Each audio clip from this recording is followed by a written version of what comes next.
সিস্টেমটাকেই ঠিক করতে হবে। উনি অভয়ার বিচার চান না এই সিস্টেমের ভিতরে থেকে সিস্টেমকে এনজয় করতে চান? এখনও পর্যন্ত যেটা বোঝা যাচ্ছে উনি সিস্টেমকে এনজয় করতেই বেশি ভালোবাসছেন। করুন। ধর্ষকেরা রাজপথে মাথা উঁচু করে শাসকের বশংবদ হয়ে ঘুরে বেড়াতে পেরেছে, আর ধর্ষিতা তার মুখটায় লুকিয়ে রাখতে হয়েছে তাদেরকে। এই ধর্ষণ এবং ধর্ষক যারা, তারা শাস্তি দেওয়ার জন্য রাজনীতি, ধর্ম, ভাষার ঊর্ধ্বে উঠে দিতে হবে, সেটা এখনও পর্যন্ত এই বড় বড় কথা বলা সরকারের কিন্তু লক্ষ্য করছি না। বারুইপুর ঘটনায় অভিযুক্ত প্রভাস মণ্ডলকে পুলিশ নিয়ে গেল ঘটনাস্থলে পুনর্নির্মাণ করার জন্য ঘটনাটি, তারপরে দেখা গেল পুলিশ তাকে এনকাউন্টার করে দিল। এই বিষয় সম্পর্কে কি বলবেন? এই বিষয় সম্পর্কে বলবার জন্য একটা কথাই বলতে হয়, এটা অনেকগুলো আশঙ্কা, অনেকগুলো অনিশ্চয়তা জন্ম দিয়েছে পশ্চিমবঙ্গের রাজনীতিতে। বিশেষ করে বলতে হয় যে এই প্রভাস মণ্ডলের মাধ্যমে হয়তো এই তদন্ত প্রক্রিয়ার অনেকগুলো দিক উন্মোচিত হওয়ার একটা সম্ভাবনা বা সুযোগ ছিল বলে বাংলার মানুষ মনে করছিল।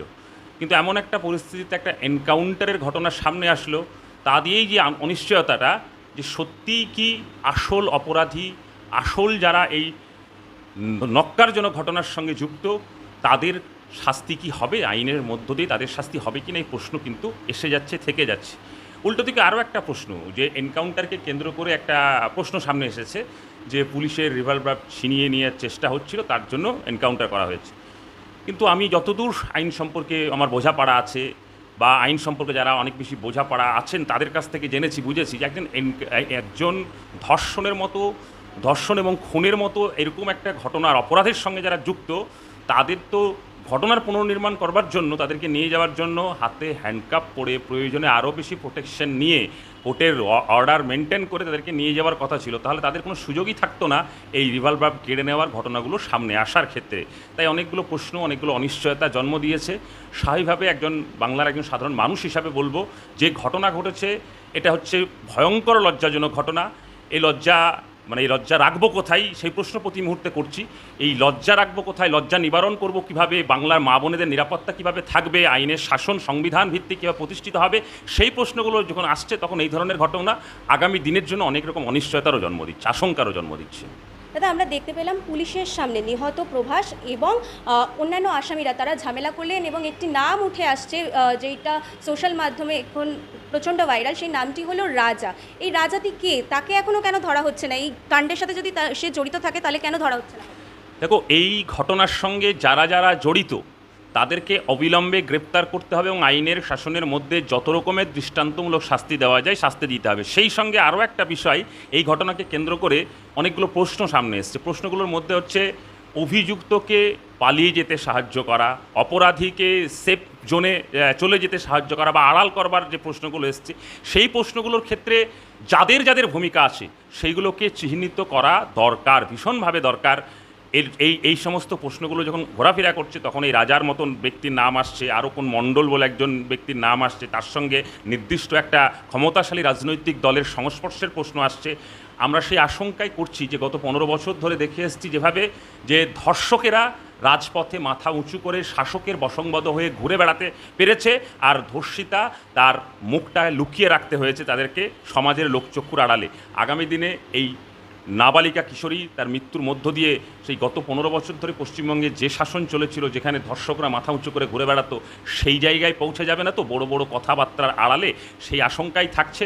এবং শেষ কথা, একটা কথা, এ নিয়ে রাজনীতি করবার প্রশ্ন নেই। এটা হচ্ছে এই ধর্ষণ এবং ধর্ষক যারা, তারা হচ্ছে সমাজের ভয়ঙ্করতম অপরাধী এবং কীট। এই সমাজের এই কীটদেরকে শাস্তি দেওয়ার জন্য রাজনীতি, ধর্ম, ভাষার ঊর্ধ্বে উঠে দিতে হবে, সেটা এখনও পর্যন্ত এই বড় বড় কথা বলা সরকারের কিন্তু লক্ষ্য করছি না। দাদা, পানিহাটির বিজেপি বিধায়ক রত্না দেবনাথ তিনি বলছে অভয়ার ঘটনা এবং এই বারুইপুরের ঘটনা দুটো এক বিষয় নয়। আচ্ছা, আপনি কি এর মধ্যে কোনো পার্থক্য খুঁজে পাচ্ছেন?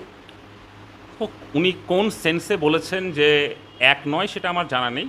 আমি প্রথমত এই দুটো ঘটনাকে প্রথম একটা দিক থেকে দেখি, যে দুজনেই হচ্ছে আমাদের এই বাংলার একজন সন্তান, এবং দুজনেই এই বাংলায় জন্মেছে, বেড়ে উঠেছে, বাংলার আমাদের মা বোনেদের মধ্যেই পড়ে।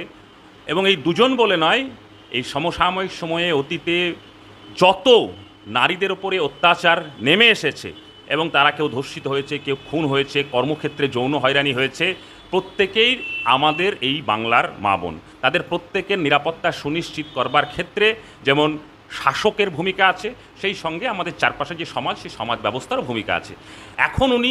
এখন উনি তো ওই বিজেপির যে সরকারের এস্টাবলিশমেন্ট, সেই এস্টাবলিশমেন্টের অত্যন্ত গুরুত্বপূর্ণ একটা পার্ট উনি বিধায়ক হয়েছেন, এবং বিধায়ক হয়েছেন বলেই হয়তো উনি সেই সিস্টেমের মধ্যে থেকে এই প্রশ্নটা যে অভয়ার বিচার চাই, এবং অভয়ার সঙ্গে যে ধরনের ঘটনা, নারকীয় ঘটনা ঘটেছে, এই নারকীয় ঘটনা অন্য জাতির মা বোনদের সঙ্গে ঘটছে, সেই সব বিষয়ে প্রশ্ন তুলবার ক্ষেত্রে ওনার এখন ওই সিস্টেম হাত কড়া বেঁধে রেখেছে। তা না হলে বিজেপির এমএলএ থাকা যাবে না, সুযোগ সুবিধা থাকা যাবে না, সুযোগ সুবিধা পাওয়া যাবে না।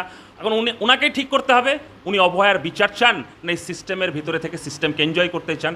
এখনও পর্যন্ত যেটা বোঝা যাচ্ছে, উনি সিস্টেমকে এনজয় করতেই বেশি ভালোবাসছেন। করুন, আমরা যারা বাংলার মানুষ অভয়ার জন্য রাত জেগেছি, অভয়ার জন্য বিচার চেয়েছি, বারুইপুরের জন্য বিচার চেয়েছি। আগামী দিনে আমাদের বাংলার মা বোনেদের উপরে বারবার আঘাত আসলে আমরা বিচার চাইব।